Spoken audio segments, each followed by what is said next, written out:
মই যোৱাকালি গোসাইগাঁৱৰ ইফতাৰ পাৰ্টি কৰিছোঁ আৰু আজি মই কাজলগাঁৱৰ এই বৰতলা যিটো ঈদগাহ ফিল্ড ইয়াতে মই একেলগে ইছলাম ধৰ্মীয় লোকসকলৰ লগত মই ইফতাৰ পাৰ্টি কৰিছোঁ আৰু মই দোৱা কৰিছোঁ যে আল্লাহ বা ভগৱানে বা ঈশ্বৰে আমাৰ মাজত একতা আনক, একতা থাকিব দিয়ক বা শান্তি বজাই ৰাখিব পাৰে। তাৰ কাৰণে মই কথাটো হ'ল আমাক শান্তি লাগে, আমাক একতা লাগে, আমাক উন্নয়ন লাগে। সেইখিনি কথা মই মই আজি প্ৰাৰ্থনা কৰিছোঁ, দোৱা কৰিছোঁ যে আমাৰ মাজত একতা থাকক, আমাৰ মাজত শান্তি থাকক আৰু আল্লাই যাতে আমাৰ এই অঞ্চলত সকলো জাতি জনগোষ্ঠী মিলি পেলাই একেলগে কাম কৰিবলৈ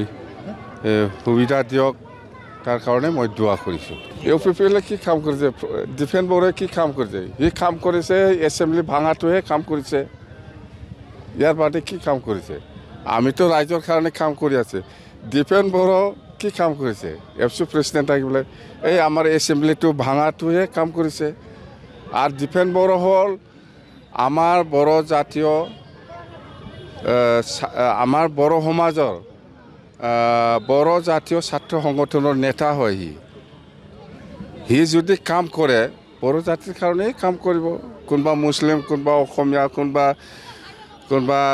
কোনোবা ৰাজবংশী, কোনোবা বেংগলী ইয়াৰ কাৰণে কাম কৰা মানুহ নহয় সি যদি কাম কৰে অকল বড়ো জাতিৰ কাৰণেহে কাম কৰিব।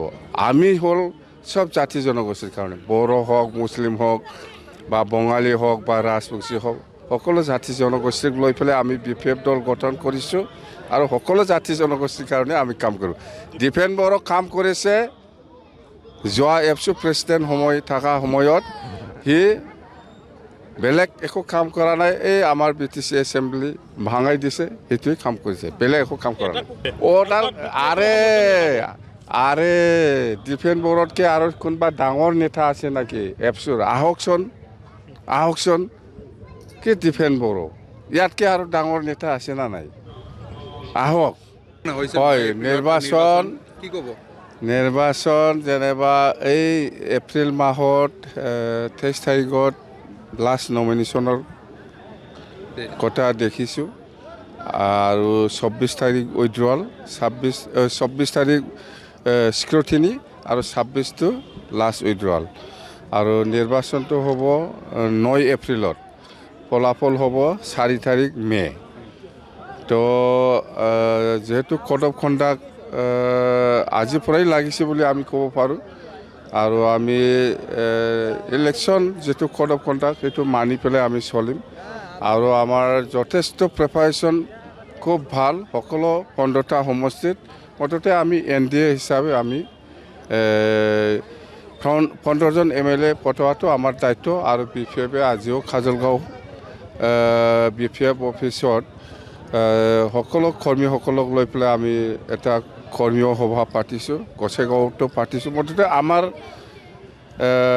BTC অঞ্চলত 15টা সমষ্টিটো NDA হিচাপে 15টাই আমি দিম।